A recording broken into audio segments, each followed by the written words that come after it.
Hello students, बेटा आज हम करेंगे grouping of cell. Grouping of cell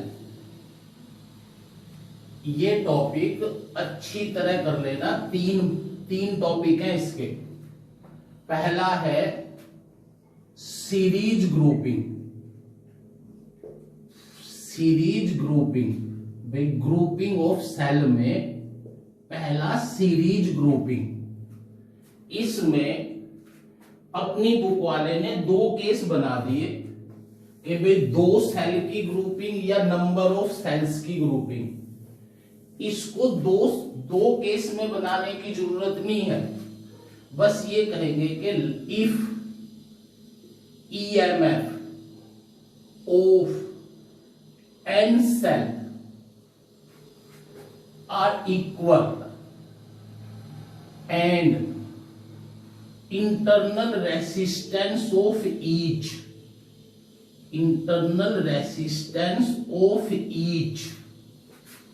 is small r, external resistance is capital R, ध्यान से देखना। हमने ये n सेल ले लिए, n अप टू n। हर एक का EMF E है, E। हर एक का इंटरनल रेसिस्टेंस R है। इसके अक्रॉस एक्सटर्नल रेसिस्टेंस R लगा दिया। अब बेटा ध्यान से, A और B के बीच में जो नेट EMF है, EMF means potential difference in open circuit, तो नेट EMF NE हो जाएगा। टोटल नेट EMF, या अलग से लिख लो कि net EMF between A and B is NE। Internal resistance NR,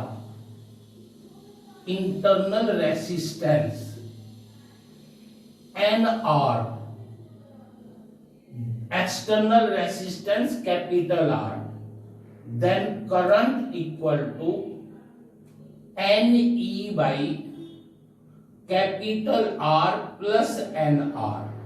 बस ये इक्वेशन आ गई।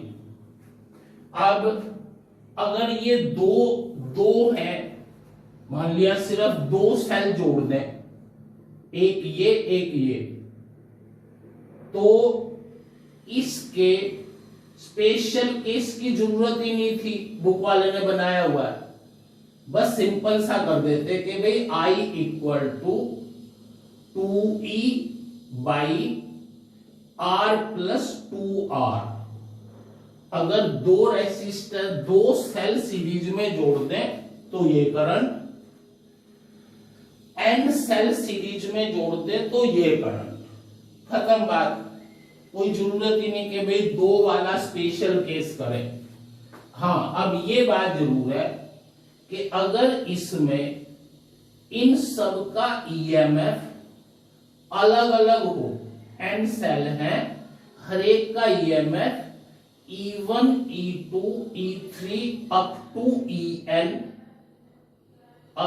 EN, internal resistance R1, R2, R3 अप to RN, external resistance capital R, then current will be बिल्कुल same.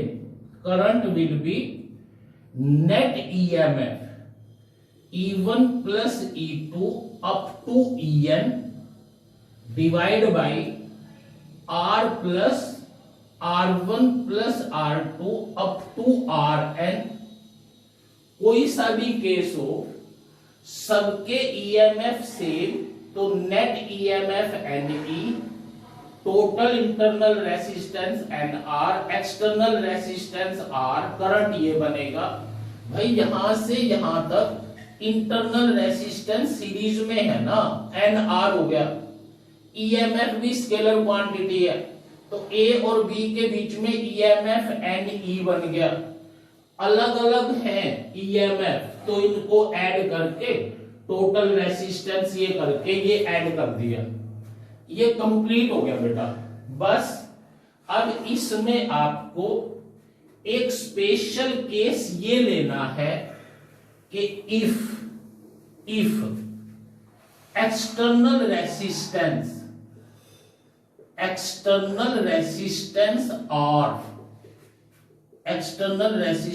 R is very large than small r, then current कितना बनेगा?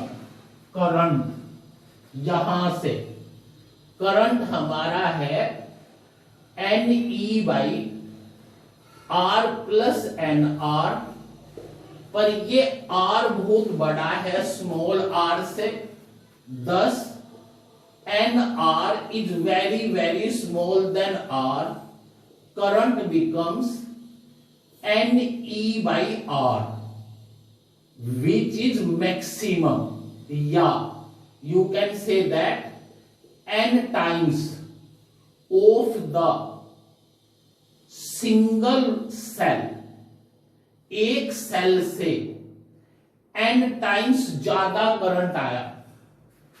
अगर हम series में जोड़ते हैं, एक्सटर्नल रेसिस्टेंस स्मॉल r से बड़ा है, तो हमारे पास जो करंट आया वो एक सेल से, एक सेल का करंट कितना होगा? एक सेल का, सिंगल सेल का current E by R plus N, R plus R, ये R नेग्लेक्ट कर देंगे, E बाई R, और ये करंट कितना है? Ne by R. It means in series grouping, if external resistance is very high as compared to internal resistance, then to get the maximum current we must use the series combination. एक ये line जरूर याद करनी है note डाल के कि if small r is very greater, then to get maximum current, series combination या series grouping of cell is needed. भाई जब भी कोई हमें ये कहे कि मैक्सिमम करंट लेना है, एक्सटर्नल रेसिस्टेंस स्मॉल r से ज्यादा है, तो हम सेल की सीरीज ग्रुपिंग करेंगे। सीरीज ग्रुपिंग इसमें अगर आपका ईएमएफ अलग अलग है, इंटरनल रेसिस्टेंस डिफरेंट है, तो कोई फर्क नहीं, एक ही बात है दोनों में। बेटा उसके बाद बी पॉइंट पे आओ, बी पे, that is called parallel grouping of cell. B series तो हो गया कंप्लीट, अच्छी तरह कर लेना, कुछ भी नहीं है। दूसरे में हम कर रहे हैं पैरेलल ग्रुपिंग। ये थोड़ा सा टफ है। अगर आप ईएमएफ सेम, इंटरनल रेसिस्टेंस भी सेम, और आपने ऐसे एन सेल यूज कर दिए, N cell, internal resistance R, और इनकी काउंटिंग कितनी है? एन। इसके अक्रॉस एक्सटर्नल रेसिस्टेंस लगा दिया, तो पहली बात तो क्या कहोगे? EMF of each cell is same, each EMF of each cell is E and internal resistance R, external resistance capital R, external resistance capital R, then this type of combination, a combination shown is called parallel combination. Combination shown is called parallel combination. अब इसमें है बेटा main बात, देख ये ई और ई सारे parallel लगे हुए हैं, तो इस पॉइंट के और इस पॉइंट के बीच में ईएमएफ ई रहेगा. EMF between A and B is E. EMF is E. दूसरी बात, जो बच्चे ज्यादा कंफ्यूज होते हैं कि ये आर ये आर ये आर ये सारे के सारे आर पैरेलल में हो गए, ऐसा नहीं होता बेटा. पैरेलल में वो होते हैं जिनमें अलग अलग करंट जाए. इसमें क्या होगा, इनमें जो करंट बनेगा, इनमें जो भी करंट बनेगा वो सारा करंट जुड़ के इसमें जाएगा. इसमें ध्यान से देखो, ये जो एन सेल है ये पैरेलल में है, पर ये जो एक्सटर्नल रेसिस्टेंस आर है ये इन सारों के नेट के साथ सीरीज में है. मेरी बात समझ आ रही है? ये जो एक्सटर्नल रेसिस्टेंस है ये इनके साथ सीरीज में है. इनमें तो करंट आ गया अलग अलग, पर वो करंट जुड़ के यहां जाएगा ना इसमें से. इसलिए आपको यहां पे internal resistance, equivalent internal resistance, कौन सा इंटरनल रेसिस्टेंस, इक्विवेलेंट, वो कैसे निकालेंगे कि ये आर और ये आर ये सारे पैरेलल में है, तो हम लिख देंगे 1/R equivalent 1/R plus 1/R up to 1/R n, up to n. मेरी बात समझो दोबारा. इसमें आपको ये कैपिटल आर और ये स्मॉल आर सारे पैरेलल में नहीं लेने. आपको ये जो स्मॉल आर है ये पैरेलल में लेने हैं और इनके साथ ये कैपिटल आर सीरीज में लेना है. तो ये जो आर इक्विवेलेंट आया हमारा अप टू n, ये बना n/r एलसीएम लेके, और आर इक्विवेलेंट कितना हो गया, आर इक्विवेलेंट r/n. ये आर इक्विवेलेंट बना r/n. अब ईएमएफ तो ई है, आर इक्विवेलेंट ये है, तो इसमें से जो करंट बनेगा वो E by external plus net internal, यही तो बनेगा. अरे इसके और इसके बीच में ईएमएफ तो ई, इन सबका इंटरनल रेसिस्टेंस R/n. इस इंटरनल रेसिस्टेंस के साथ ये R सीरीज में, तो total resistance R plus R/n बन गया. इस पैरेलल ग्रुपिंग में आपको ऐसे करंट निकालना है, पैरेलल ग्रुपिंग में. अब इसको सॉल्व करें, n LCM divide by n R plus R, ये करंट आ गया बेटा कि n E by n R plus R. ये इस पैरेलल ग्रुपिंग का नेट करंट है.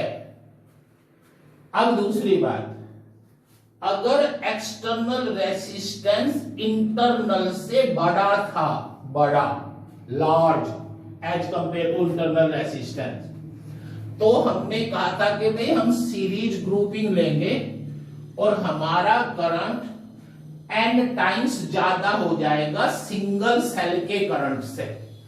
पर अगर हमारा एक्सटर्नल रेसिस्टेंस छोटा है एक बार, या इंटरनल रेसिस्टेंस बड़ा है, देन वी कैन नेग्लेक्ट क्या, N R as compare to small are,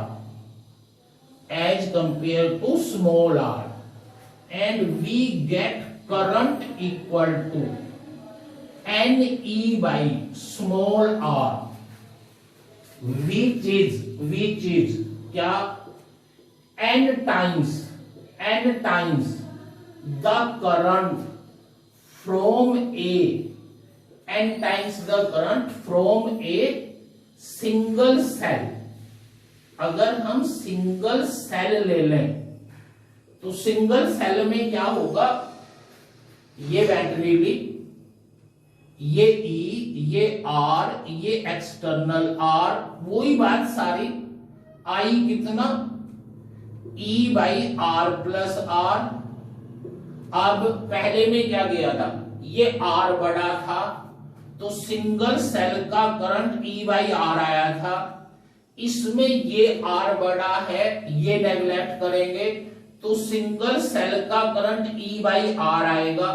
series में नेट करंट ये हुआ था, पैरेलल में नेट करंट ये है। इसका मतलब यहां दूसरा पॉइंट लिख दूं कि भाई टू गेट द, ये पहला point, second, if external resistance is small, internal resistance is large, we get the maximum current in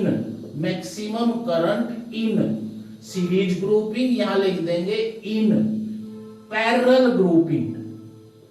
मतलब if large current is required and internal resistance is high, then grouping must be parallel grouping to get the maximum current। अब बेटा इसमें दूसरी बात कि ये जब ये टू सेल हो तो कोई दिक्कत नहीं, टू सेल में ही क्या हो जाएगा। अगर ये दो सेल कह दे वो कि ये E और ये E, internal resistance small r, external resistance capital R लगा दिया, तो इसके और इसके बीच में EMF E हुआ, नेट इक्विवेलेंट इंटरनल रेसिस्टेंस कितना हुआ, R/2। सॉल्व कर लेना कि R equivalent equal to 1/R plus 1/R equal to 2/R, और R इक्विवेलेंट बिकम्स R/2। तो करंट कितना बनेगा, 2 में E by R plus R/2। इसलिए मैं ये कह रहा हूं कि भाई स्पेशल 2 वाले करने की जरूरत नहीं। अगर ये 3 का कर लेंगे, सॉरी नंबर n का कर लेंगे, तो n की वैल्यू 2 रखने पे 2 का भी आ जाएगा। अब बेटा मेन बात इसमें ये है कि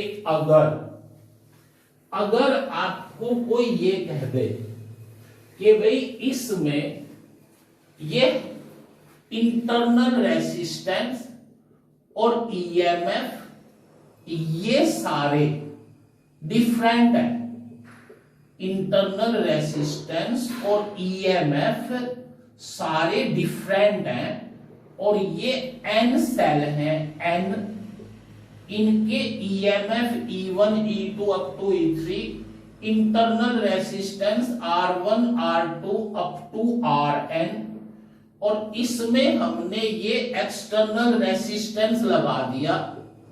और कोई ये कहे कि भाई इस केस में करंट बताओ, तो इसकी जो स्पेशल केस है वो हमारे सिलेबस में नहीं है, हम उन्हें सॉल्व नहीं करेंगे, उन्हें क्रैम करना है। और उनके फॉर्मूले में लिख रहा हूं, वो फॉर्मूले ये हैं। हाँ बेटा वो फॉर्मूले ये है, देखो जब ये E1 E2 E3 up to En different है, इंटरनल रेसिस्टेंस अलग अलग है, एक्सटर्नल रेसिस्टेंस R लगा दिया, तो इनकी कैलकुलेशन कॉम्प्लिकेटेड होती है, किरचॉफ्स लॉ लग के निकलते हैं। पर ये सिलेबस में नहीं है कि भाई इनका नेट निकाला जाए, इसलिए आपको सिर्फ ये फॉर्मूला एंट्रेंस के लिए क्रैम कर लेना है कि इस टाइप की पैरेलल ग्रुपिंग में जब हर बैटरी का, हर सेल का EMF different, internal resistance different, external resistance R, तो इनमें जो करंट बनेगा वो E1 R1 plus E2 R2 up to En Rn cramming करनी है, divide by 1 plus external resistance into 1 by R1 plus 1 by R2 up to 1 by Rn। ये formula apply करने पे हमें इस सर्किट का करंट मिल जाएगा, और किसी भी एंट्रेंस में हद से हद वो इनका करंट पूछ सकता है। हाँ, स्पेशल केस में अगर सिर्फ दो सेल हों, ये E1 E2 R1 R2 internal resistance, external resistance R लगा दिया, तो इन दो सेल के लिए ये दो फॉर्मूले, करंट तो यहीं से निकाल लोगे दो के लिए, सिर्फ यहीं तक E1 R1 plus E2 R2 divide by 1 plus R into 1 by R1 plus 1 by R2। अरे करंट तो यहां से निकल जाएगा, दो ही तो है ना, तो दो है, तो ये जो ऊपर वाला फॉर्मूला है करंट का, ये N के लिए है, तो बेटा ये दो के लिए भी एप्लीकेबल होगा, 1 by R1 plus 1 by R2। ये इसका करंट A और B के बीच में नेट EMF, ये नहीं लेना E1 हो गया E2 हो गया, अलग अलग हैं EMF के लिए E1 R2। अरे ये डेरिवेशन रहने देना, हमारे सिलेबस में इनकी डेरिवेशन नहीं है, बहुत टिपिकल बनेगी किरचॉफ लॉ लग के। जब किरचॉफ लॉ करवाऊंगा तो बता भी दूंगा कि भाई ये नेट ईएमएफ यहां पे आया कैसे। अभी आपको फॉर्मूला याद करना है कि दो सेल अगर है जिनका ईएमएफ डिफरेंट है, इंटरनल रेसिस्टेंस अलग अलग है, एक्सटर्नल रेसिस्टेंस आर है, तो इनका जो नेट ईएमएफ बनेगा ए और बी के बीच में वो बनेगा E1 R2 plus E2 R1 divide by R1 plus R2, और इनका इक्विवेलेंट इंटरनल रेसिस्टेंस, इसमें तो कोई दिक्कत ही नहीं, 1 by R1 plus 1 by R2 इसके इक्वल, और इसमें जो करंट बनेगा वो ये, क्योंकि ये N का करंट है। एक बार और ट्राई दोबारा देख लेना वीडियो, अगर कोई ना समझ आए तो। हमारे सिलेबस में सिर्फ ईएमएफ सेम है तो केस है, पर अगर ईएमएफ डिफरेंट हो, इंटरनल रेसिस्टेंस अलग अलग हो, तो बिना कैलकुलेशन किए हुए आपको ये तीन फॉर्मूले याद करने हैं कि अगर दो सेल हैं EMF different, internal resistance R1 R2, तो ईएमएफ ये बनेगा, R equivalent net internal resistance ये बनेगा, करंट ये आएगा। अगर N है तो करंट का ये फॉर्मूला होगा। इनको तो बेटा आपको लर्न करना है और कोई चारा नहीं। अब हमारी थर्ड ग्रुपिंग रह गई, जिसको हम कहते हैं मिक्स्ड ग्रुपिंग। थर्ड ग्रुपिंग किसको क्या बोलते हैं? Mixed grouping third. और वो किस लिए है उसका ध्यान देना अच्छी तरह। मिक्स्ड ग्रुपिंग क्यों की हमने, पहली बात, अगर हमें मैक्सिमम करंट लेना हो, मैक्सिमम करंट, एक्सटर्नल रेसिस्टेंस बड़ा हो, तो हम उन्हें सीरीज में जोड़ेंगे। हमें मैक्सिमम करंट लेना है, इंटरनल रेसिस्टेंस बड़ा है एक्सटर्नल से, तो हम पैरेलल ग्रुपिंग लेंगे। But if internal resistance and external resistance are comparable, means ज्यादा डिफरेंस नहीं है, ये दोनों कंपैरेबल है और हमें मैक्सिमम करंट लेना है, तो हम मिक्स्ड ग्रुपिंग ऑफ सेल करेंगे।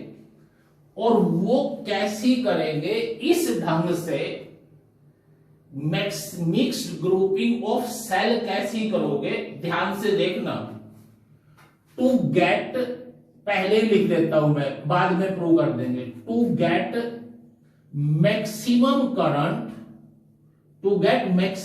Current if small r and capital R are comparable, then we use mixed grouping of cell. We use mixed grouping of cell and grouping must be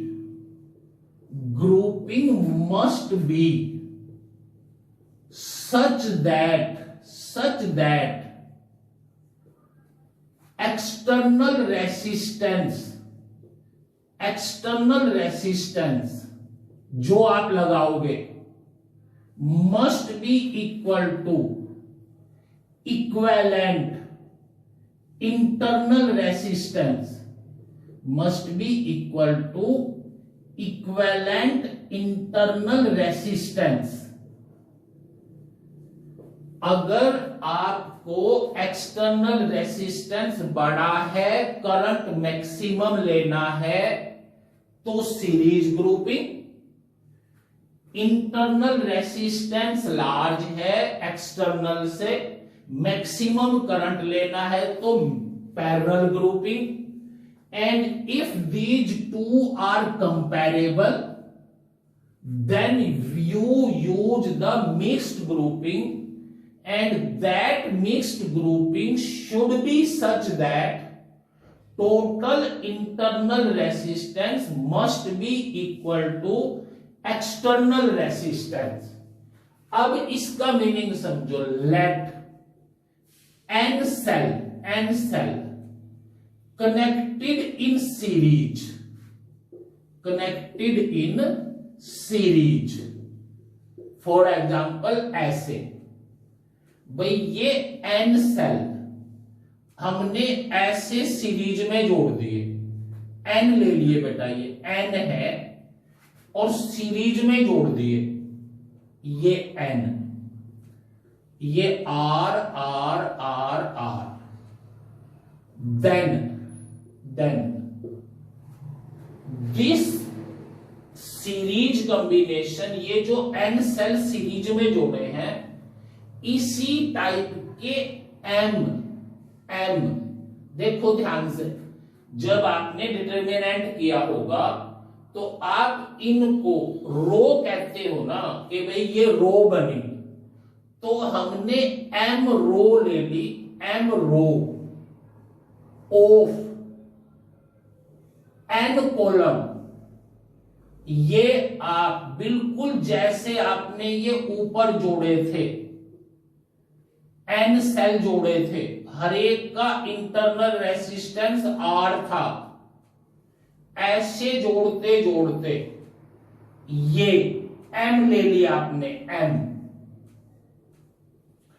तो ये आपकी mixed grouping हो गई।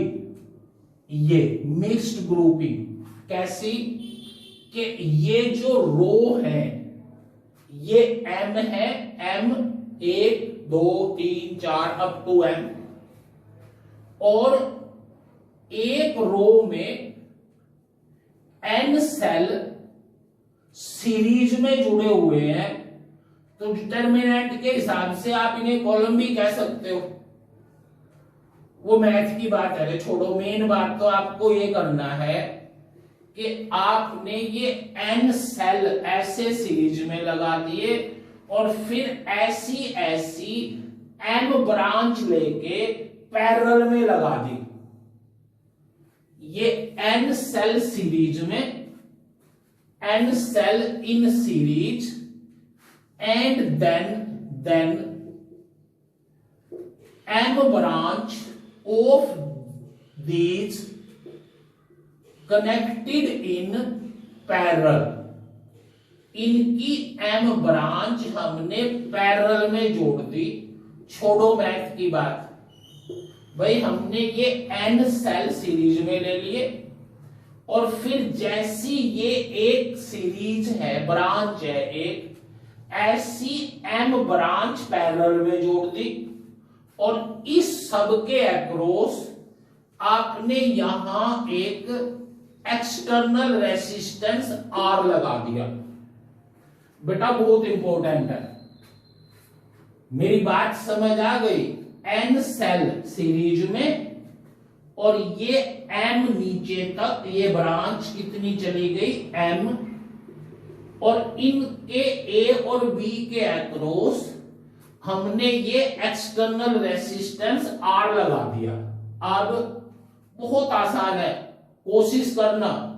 EMF between A and B, बताओ ध्यान से, सोच लो दिमाग में। EMF between A and B, तो क्या है भाई ये टोटल NE ना, E N है, तो ये NE हुए ना, NE, ये हो गए NE EMF। अरे पैरेलल में सेम होता है, इसका NE, इसका भी NE, इसका भी NE, इसका भी NE, तो EMF between A and B is NE। एक बात, अब इसका इंटरनल रेसिस्टेंस निकालें। इंटरनल रेसिस्टेंस, तो इस एक ब्रांच का इंटरनल रेसिस्टेंस कितना, RN, इसका भी RN, इसका भी RN, और RN किसमें है, पैरेलल में। So R equivalent equal to 1/NR, RN की बजाय NR, ठीक है, 1/NR plus 1/NR up to N, parallel है भाई। तो 1/R इक्विवेलेंट कितना बना, M तक जोड़ना है, L एलसीएम ले लिया, M/NR, so R equivalent becomes NR/M। आपको स्ट्रेस इस बात पे नहीं देना कि ये N और ये M है ना, आपको ये देना है अगर ये 5 है, 5, तो ये 5R, ये 6 है, डिवाइड बाय 6। भाई ऐसी भी बुक्स हैं जिन्होंने इनको M ले लिया, M सेल इन सीरीज, और इन ब्रांच का नाम N रख दिया, ऐसे भी न्यूमेरिकल आएंगे। तो आपको तो मेन बात ये करनी है ना कि जितने सेल सीरीज में जोड़े हुए हैं, दैट NR डिवाइड बाई जितने पैरेलल में हैं divide by M, this is the net resistance, internal resistance net. अब इसको मैं रब कर रहा हूं ऊपर वाले को। करंट कितना बना, current I equal to EMF NE, total internal resistance NR/M, external R plus NR/M equal to N E divide by, बेटा मेरी बात सुनना, अगर न्यूमेरिकल आता है तो यहीं तक सॉल्व हो जाएगा, बस ये आंसर हो गया न्यूमेरिकल का। ये एन ई ईएमएफ बन गया, इनका इंटरनल रेसिस्टेंस निकाल लिया, total I equal to N E by this, ये सॉल्व हो गया न्यूमेरिकल में। पर हमें ये भी प्रूव करना है कि जब इंटरनल रेसिस्टेंस और एक्सटर्नल रेसिस्टेंस कंपैरेबल होते हैं तो मैक्सिमम करंट के लिए ऐसी ग्रुपिंग होनी चाहिए कि नेट इंटरनल ये है और नेट एक्सटर्नल आर है, ये दोनों हमने इक्वल क्यों लिए, ये बात भी प्रूव करनी है। उसको सोल्व करने के लिए अब हमने इसको आगे सिंप्लीफाई कर दिया, एम एलसीएम ये ऊपर आ गया M N E by M R plus N R, इसको सिंप्लीफाई करके ये करंट आया। अब ये करंट मैक्सिमम लेना है बेटा, मैक्सिमम, तो आप ये कहोगे कि दिस आई मैक्सिमम व्हेन, कब, M R plus N R जो डिनोमिनेटर है दैट मस्ट बी मिनिमम, उसकी वैल्यू कम होनी चाहिए। अब मैथ में किया है आपने, किसी क्वांटिटी को कम करने के लिए कहां पे उसकी वैल्यू मिनिमम या मैक्सिमम है उसका डेरिवेटिव जीरो कर देते हैं, पर वो टफ पड़ जाएगा। यहां आप एक दूसरा मेथड लगा सकते हो। उससे पहले देखो, अगर कोई क्वांटिटी पॉजिटिव है, पॉजिटिव, तो उसकी minimum value zero, maximum infinity. मेरी बात समझ आ गई? कोई फिजिकल क्वांटिटी पॉजिटिव है तो उसकी मिनिमम जीरो, मैक्सिमम इंफिनिटी। अगर कोई क्वांटिटी नेगेटिव है तो उसकी मिनिमम माइनस इंफिनिटी और मैक्सिमम जीरो। अगर वो नेगेटिव है तो मैक्सिमम जीरो, मिनिमम इंफिनिटी, और पॉजिटिव है तो मिनिमम जीरो, मैक्सिमम इंफिनिटी। इसलिए हम इस क्वांटिटी को मैथ लगा के इसमें स्क्वायर ले आते हैं, क्योंकि स्क्वायर क्वांटिटी तो हमेशा पॉजिटिव होगी ना। अब इसमें कैसे लगाऊंगे math, M R under root plus, चलो minus under root N R, ये अंडर रूट माइनस ये अंडर रूट, इसका स्क्वायर कर दिया, स्क्वायर, तो माइनस आ जाएगा ना, -2, वो इसमें ऐड कर दिया, 2 under root M R under root N R. देख लो कोई गलत नहीं है, एक बार और सुन लो। अगर आप a प्लस बी को ये लिख सकते हो under root A minus under root B whole square plus 2 under root A under root B, इसको सॉल्व करके देख लो, ये हो जाएगा a plus B minus 2 under root A under root B, वो पॉजिटिव कैंसिल हो गया, बच गया a प्लस बी। इसको हमने ये चीज रख दी ये, और फिर ये कह दिया कि ये मिनिमम जब होगी जब ये स्क्वायर क्वांटिटी जीरो होगी। क्यों?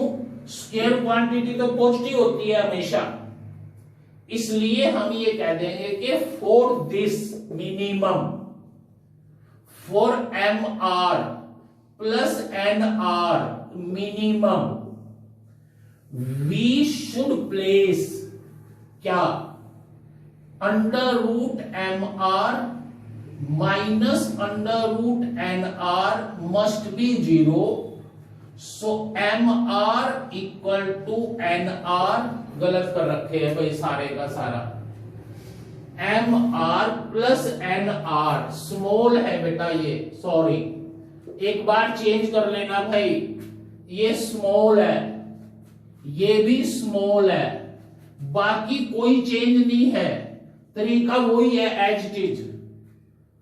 अब यहां पे ये मिनिमम, तो ये जीरो तो mr इक्वल टू nr, बेटा गलत हो गया था, एक बार और रिवाइज कर लो। यहां पे m एलसीएम लिया, ये ऊपर चला गया, mne divide by mr plus nr।